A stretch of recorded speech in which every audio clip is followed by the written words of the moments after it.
John Dead, please come in, keep closer. Anna's actually asked me to introduce her bilingually.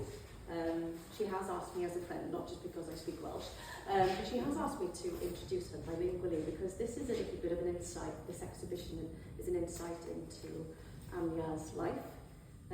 Having moved from India to Pembroke, and then Pembroke up into Glenderry, predominantly Welsh-speaking area, the north of the county. And even though Anya couldn't understand the words, you can certainly understand the melody of the language and certainly the expressiveness of that language. And I'm going to share some of that with you this evening by introducing Anya bilingually, and I think that's something that's really, really important to you as well. Felly croeso cynnes i chi I arddangosfa unigol cyntaf yr arlunydd Anya Wode. Enw'r arddangosfa yma yw Tell Me About You and Me yn y Gymraeg, dywedwch wrthyf am chi a fi.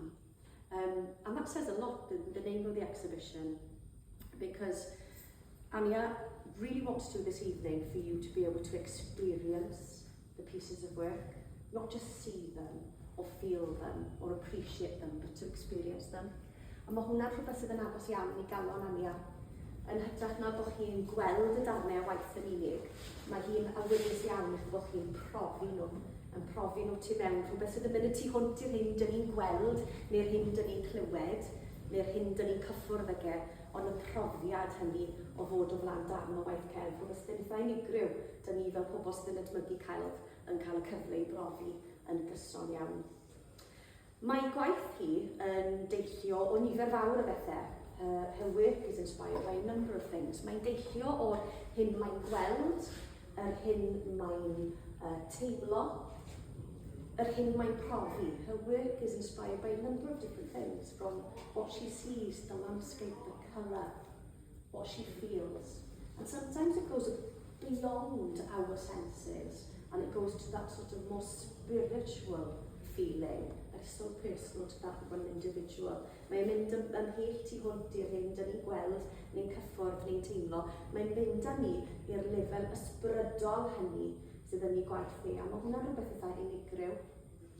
Anya, I've heard her this evening tell you about sort of her mark making, the way that she works in layers, the way that she allows the mark to appear and doesn't force it. Mae'r marciau yna fel petai nhw yn dod o nynman, yn adeiladu fyny I creu'r darn o waith eitha unigryw yma. Dyw e ddim yn rhywbeth mae Anya yn brwydro yn herbyn. She doesn't fight against that mark. If that mark needs to be there, it needs to be there. And it evolves and it develops. A dyn ni gallu gweld hynna yn y darnau o waith sydd gyda'r hi yma heno. Mae Anya hefyd wedi gofyn yn garedig I chi I wrando. Fi oedd hi'n gwrando ar darnau o sain pan oedd hi yn creu y darnau o waith yma. Ac os ydych chi'n sganio'r cod QR sydd wrth ymwyl y darnau o waith, mi fyddwch chi yn clywed y sain roedd hi'n gwrando arno ar y pryd oedd hi'n cynhyrchu'r darn o waith yma. Anya has told a number of you, and I could hear it this evening, for you to scan the QR code, for you to be able to hear the Tibetan bowl that she was listening to when she was generating or creating, not necessarily creating the piece of work, but even it was just creating a mark and putting something down on canvas, on paper. And I think that's something that Anya really wants you to be able to experience yourselves this evening. A dwi'n gofyn ddweud, I'm correct in saying that Anya would like you to be able to, if you've got the time this evening, please do so, to write down your feelings, and there's just a little notepad over there for you to be able to write down your experience either of the piece of work or of the collection of pieces of work. Mae'n awyddus iawn I chi gofnodi eich teimladau, yr hyn wnaethoch chi brofi wrth I chi edrych ar y darn neu'r darnau o waith yma heno.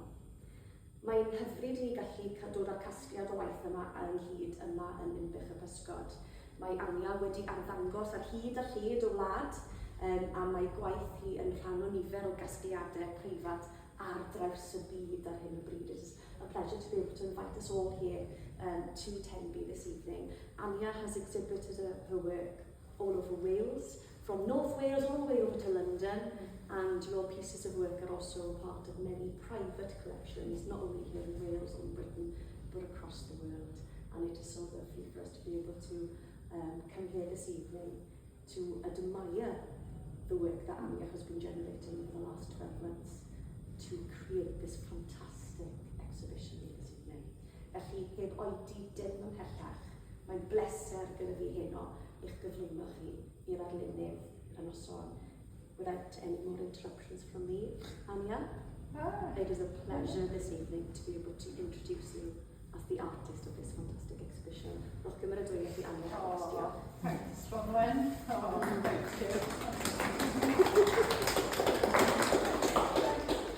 Oh, that's lush. Lush. Yeah, that was really perfect. Yeah, thank you. Thanks, Bronwen. Yeah, thank you everyone for coming out this evening, friends and new friends. Oh, hi, Tina. Yeah, it's lovely, and thank you, Bronwen, for being a great friend and supporting me. And thank you, Hannah and Tenby Museum, great team. We had a great installation and I've really enjoyed it. It probably began around December, January and has been non-stop until probably a week before I was due to bring some paintings. So I was painting right up to the wire. And I was saying to someone else here earlier, I feel quite humbled actually being in this space and seeing all of my work up. Really pleased with it. So yeah, thank you all for being here and being part of the journey, really, and yeah, enjoy. That's it, I think. Right. Thank you.